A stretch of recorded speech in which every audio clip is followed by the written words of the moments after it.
Okaeri! Welcome back to my channel, Made Between the Pages. My name is Taylor, and today we're going to be doing the Meet the Community book tag.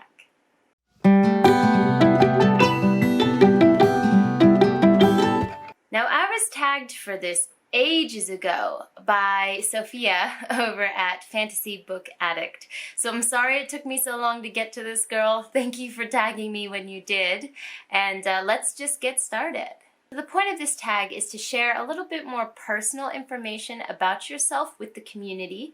And since I'm still a really small booktuber, I thought that this would be good to film and have on my channel for anyone else that happens to find my corner of the internet. Number 1 is name. My name is Taylor, as I said in my intro. No one's surprised here. Number 2, where are you from? So I am from Maryland, or the DMV area in America. So I have lived in and around DC, Maryland, and Virginia pretty much my whole life in America. But now I live in Japan, Fukuoka, Japan, to be exact. And I've lived here for about 4.5 years now. Almost 5, I think. I should probably know that. We'll say 4.5 to 5 years. Number 3, do you have any pets? In Japan, unfortunately, no.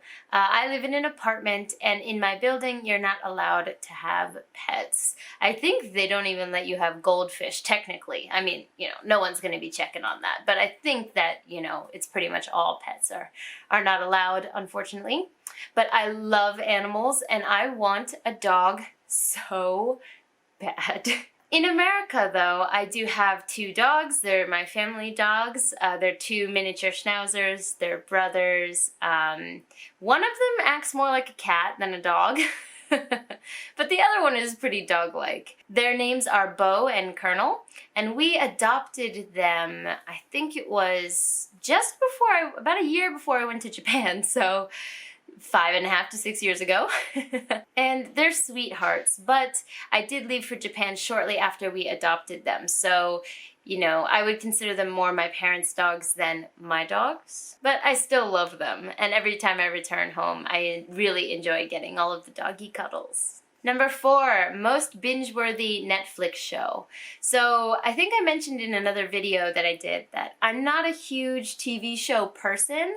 If I do find something that I like, I'll binge maybe season 1, season 2 for a couple days, and then I forget that TV shows exist for a very long stretch of time, and then maybe months later I'll be like, oh, I kind of want to finish that. So whereas with books I'm like, oh, I need to get the next one yesterday if it's a book that I love. When it comes to TV shows, I'm not really like that. But recently I have been binging Criminal Minds. I love thriller books, I love true crime, and so Criminal Minds is just really up my alley. And, there's so many seasons of that show. So I think I'm on season 9. When I say I've been binging, I mean I've been watching it for months now. But I do sit down and watch many, many episodes at a time. Number 5, instant buy author.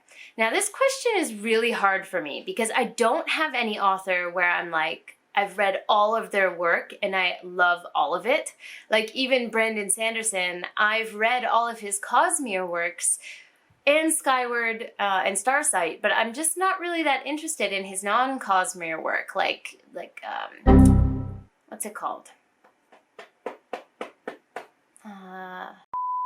Like Steelheart and things like that. I just don't feel the desire to buy those and pick them up. So is Brando Sando an auto-buy author when it comes to Cosmere works? Absolutely. Is he an auto-buy author for anything that he writes? Not necessarily. Leigh Bardugo is the same for me. Her books are really hit or miss, like The Siege and Storm. That's not what that's called. Clearly I didn't like it so much. But I've talked about this on my channel before. The Shadow and Bone trilogy. What is that called? The Grisha trilogy. That was complete miss for me. Didn't like it. I read the whole thing. I've mentioned on my channel before, I'm terrible at DNFing. So I read the whole thing and it was just not for me. But The Six of Crows, you can see behind me, I have the beautiful special editions. I adore that series. And also The Language of Thorns, I love by her. So am I interested in what she writes? Yes. Is she auto-buy right away? No. The only other two people that come to mind here would be Scott Lynch and Evan Winter. So I've just read The Rage of Dragons, and it's just... it's so good. Now, I haven't read anything else by Evan Winter. I don't know if he's written anything else. I think this is his debut, actually. But I'm so in love with this book that I am dying to read something else that he's written. And also, the Gentleman Bastard series by Scott Lynch is so close to my heart. I love it. As you can see, I have the special editions up here, too. Will we ever get the fourth book? Remains to be seen. So honestly, the answer to this question is I don't think I have an auto-buy author. Number 6, hobbies besides books. When I'm not reading books, I'm very physically active. So I love weightlifting, I love hiking, I love travel. So when I'm not reading, that's typically what I'm doing. You can find me outdoors somewhere. I talked about some of my specific trips that I've gone on, or hiking trips that I've gone on, in my Q&A video, so I'll go ahead and link that up above. You can watch me eat Japanese snacks and review them, and share some tidbits about myself in a little more detail. Number 7, random fact that most people don't know. Let's see. I'm really, really blind. I don't wear my glasses in videos because of the glare, but like, I wear Coke bottle glasses. Your girl is blind. I can't, if I didn't have contacts and didn't have glasses, I would be the first to die in like natural selection because I can't see anything in front of my face. So yeah, I'm blind. Number 8 is favorite bookish or nerdy swag. So I'm not a big collector of knickknacks. You might see a couple, on my shelf, and, they change from time to time. But a lot of these are from my travels, so they're significant to me in that way. But when it comes to actually, buying swag just to own stuff from a fandom, I'm not really big on that. But I do have a shirt that says, "I solemnly swear I'm up to no good," and that is like my favorite Harry Potter quote of all time from the whole series, and I love that shirt. So I would say, even though it's not necessarily official swag, that would probably be my favorite bookish thing that I own that isn't a book. Number 9, one book or series that no one talks about but you love. So for this one, I'm gonna cheat and I'm gonna go with 3 answers because this is my channel and we do what we want here. The first one is going to be Foundry Side by Robert Jackson Bennett. If you've been on my channel before, you know I love this book and this series so much. The second book behind me, Shorefall, this was a 4 out of 5 for me, so it wasn't a full 5 stars, but I still adore it.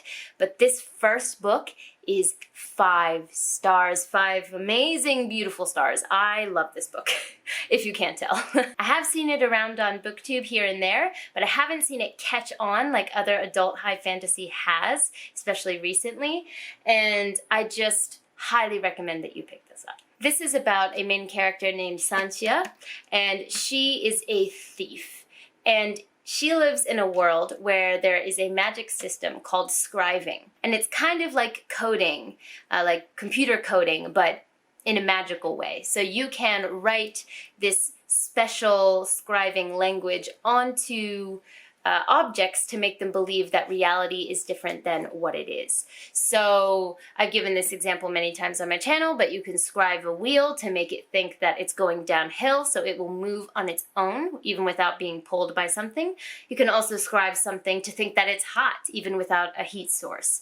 So it's a really, really expansive system, and it's explored really, really well in the second one, in Shorefall. But this first book is about Santia doing what she does, being a really, really good thief, because she is able to touch an object, and feel its previous or recent experiences. And this is super useful in a world where objects almost have agency. So she steals something that she's hired to steal something, but it turns out that the thing that she stole is much more important than she was aware of, and her life changes and the story goes from there. The second book is going to be Funny in Farsi. This was a book recommended to me by a booktuber named Poraline. I will link her channel down below. She's a wonderful booktuber. Please check her out. But this was a book that I read for the Asian readathon that we did in May. And I've heard no one talk about this book, and it is amazing. It's about a woman who is Iranian, and she lives in America. So it's about her life kind of going between Iran and America and her experiences. And she writes it in such a funny way. Oh my God. Please read this book.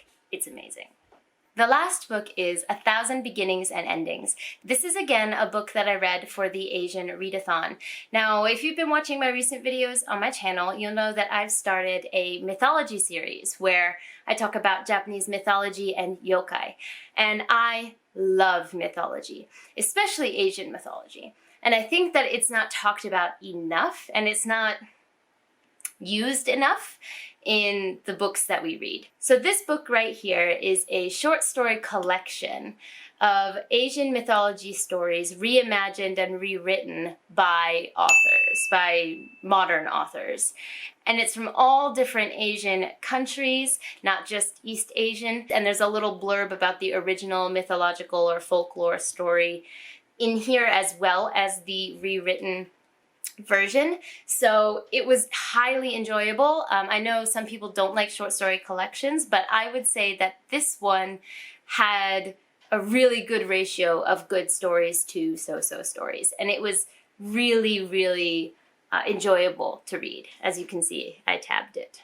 So I would also say that this is a book that I don't hear many people talk about, but I really think that we should be reading and talking about it. Number 10 is favorite new booktubers. So for this one, I'm going to talk about booktubers who are kind of new to me, not necessarily new to booktube, even if they are smaller channels.